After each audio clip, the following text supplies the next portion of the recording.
Welcome to this review of the second week of lectures in the fall 2018 semester for Math 4310. So we started the week, as I recall, discussing problem 8.1. Really this, I'm going to switch colors here to do some highlighting, excuse me. D is really a good discussion problem. I think part B is actually really straightforward. The scratch work for it is really easy, and we follow our standard four-step proof. Indeed, this is actually some really good points. We're going to actually, circle back to this point rather regularly with anything that looks even remotely complicated, and not like it even looks that complicated. But we're dealing with this sequence n plus 6 over n squared minus 6, which should go to 0 because the denominator increases, to infinity faster than the numerator does. That's kind of a standard calculus result. But okay, you want to prove it. So the goal in the scratch work is you need to show that eventually, like n plus 6 over n squared minus 6 in absolute value should be made less than any epsilon you pick. And you see, well, like, okay, I want to drop absolute values. So right away, if I make n kind of sufficiently large, not that big, in fact, over the square root of 6, then I can drop the absolute values. Okay. But then there's too many things going on. Like it's easier to deal with like monomials. These are not monomials. So we say, well, look, if I take n plus 6 and compare it to 7n, then eventually 7n's got to get bigger because it's like a line, right? Like n plus 6 is a line like this. 7n is a line like that. It's steeper. Eventually, at some point, this is what we mean by eventually, this has to get larger, right? 7n. And you can solve for it right away. I mean, you could say, well, look, n plus 6, I'm doing this on the screen, it's less than or equal to 7n eventually. And that would be when 6 is less than or equal to 6n, right? Just subtract the n off over here. And you say, oh, well, in fact, it happens as soon as n is greater than or equal to 1, which are the n's we're considering. So, okay, that's great. But then you're still left with a term like this, and you say, all right, well, I made the numerator larger. I'd like to make the denominator something smaller so that I can make, this less than or equal to that term, which is in turn something less than or equal to something simpler for me to ultimately work with, right? This is our goal. So you say, well, look, I have a quadratic. Its leading coefficient is 1. If I take the quadratic, if I take just a simple quadratic, n squared, but I make its coefficient anything less than 1, then eventually, right, this n squared minus 6 has got to get bigger than it for the same reasons as like a line with a bigger slope. And so then you just solve for this n, this inequality with this n, and we say, okay, well, eventually, like, I need n to be greater than or equal to square root of 12. So it doesn't take long, but eventually that happens. And so as long as n is greater than or equal to the square root of 12, then we see that, well, boy, that term that we're trying to make less than epsilon is in fact less than or equal to this thing eventually.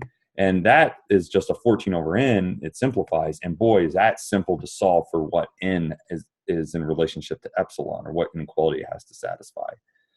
So we see right away, like, well, I can, in this case, if I make epsilon kind of sufficiently small, if I don't consider epsilon's too big, then I'm definitely making sure that my n is large enough in my proof so that everything's going to work out in the end in the same argument. And we worked through this. I provided the discussion, and there's multiple ways to do this. You could instead just say, like, let epsilon be greater than 0 and choose n to be greater than the max of 14 over epsilon and the square root of 12. You could choose n to be larger than the max of those so that everything works out. So, either or, it doesn't really matter. You could do it this way, the way we did it. Okay, so we did, this kind of standard problems. We discussed more. There's more of the same stuff, the standard four-step proof. So we went through these.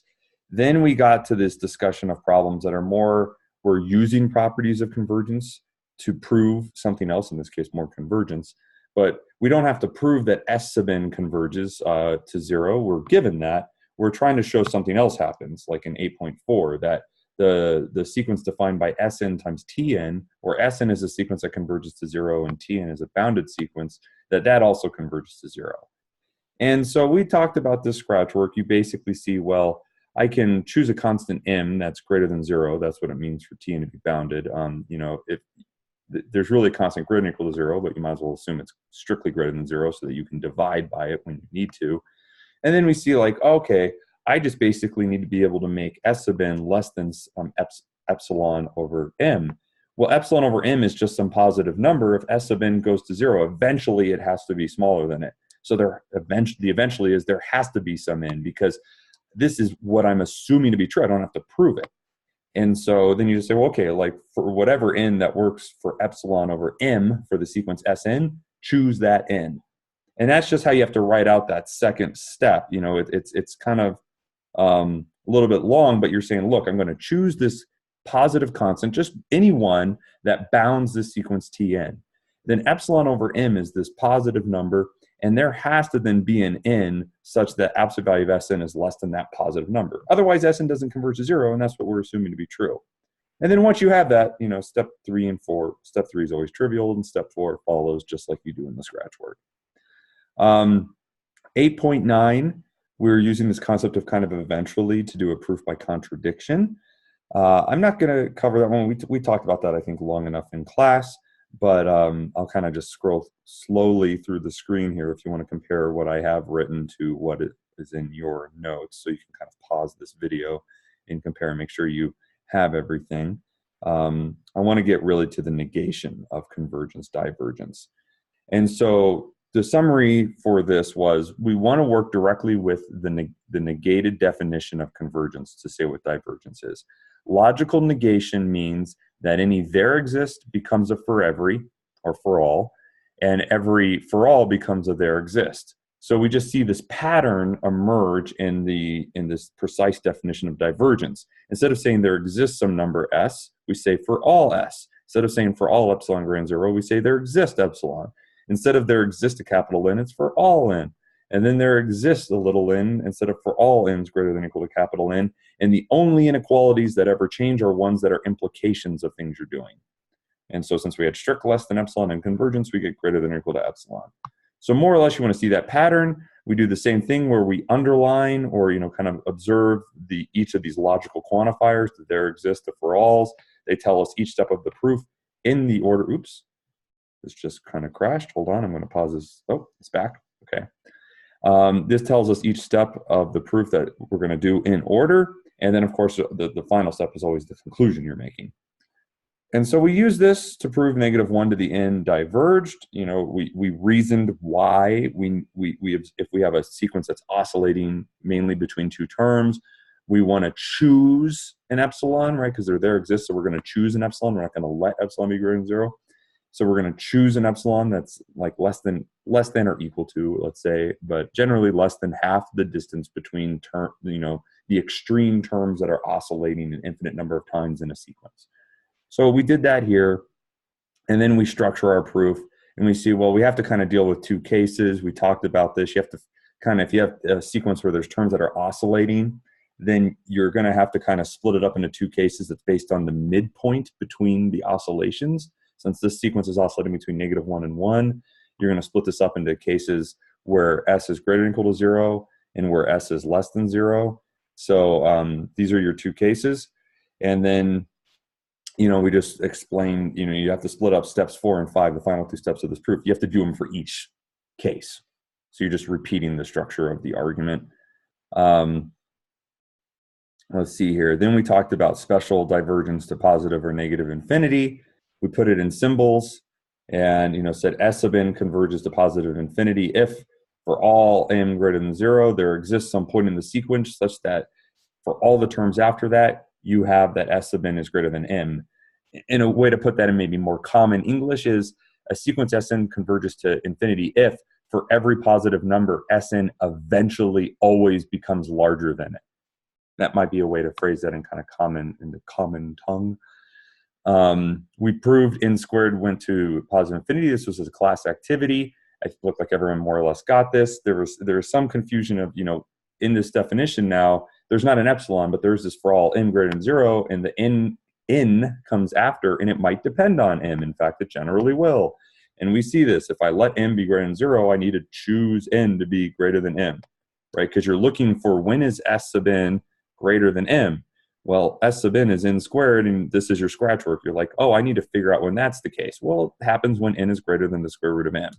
And just like if that was an epsilon, you'd say, oh, that's how I choose capital N. Well, that's how you choose capital N for the divergence. So there's that.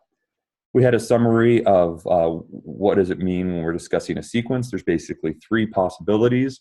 The sequence converges, in which case the limit exists as a real number.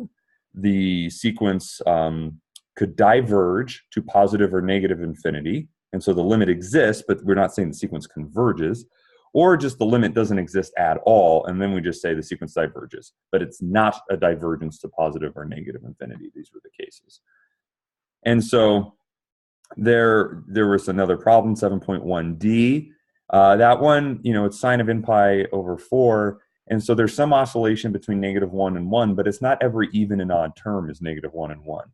And so you just had to kind of figure out, and I did the scratch work for this, that there are integers, an infinite number of them, such that you can produce 1 and -1. And then the structure of the proof looked almost identical to in fact, the structure is identical to what we did before. It's just a little bit different in the cases where we had to say a little bit more carefully, this is how I choose a term that is greater than or equal to capital N such that I achieve the inequality I want. And you just had to be more careful about that. But the exact structure is exactly the same as what we did before for -1 to the n diverging. We went through these examples a little bit.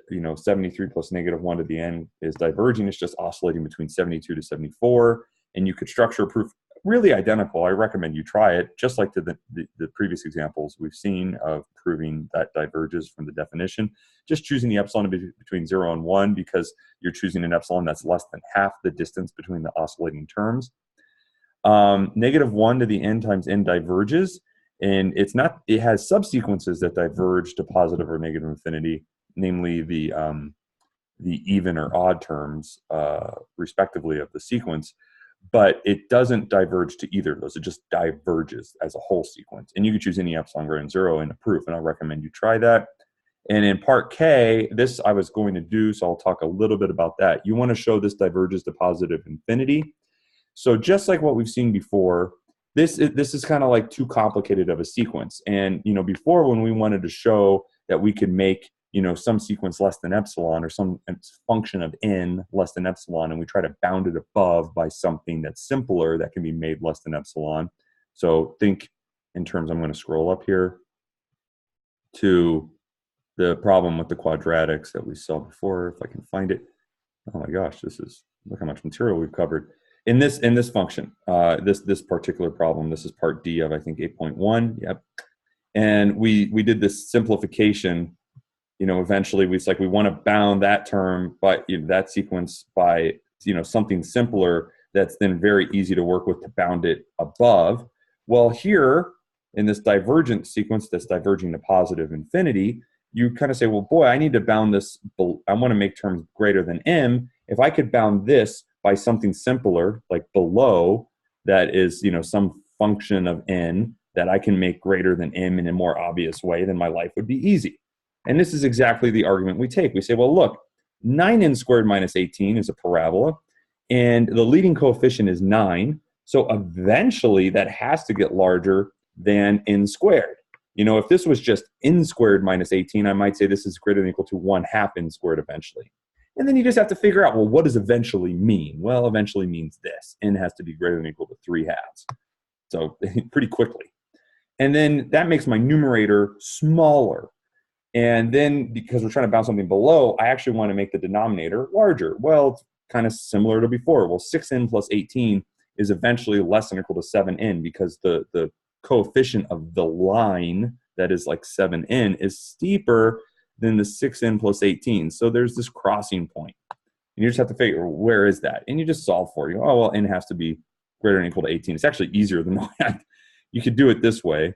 Or you could just say, well, look, 6n plus 18 has to be less than or equal to 7n, Subtract 6n from both sides, and you'd say, oh, there you go, 18 has to be less than or equal to n. So, all right, well, I did the long way to do it.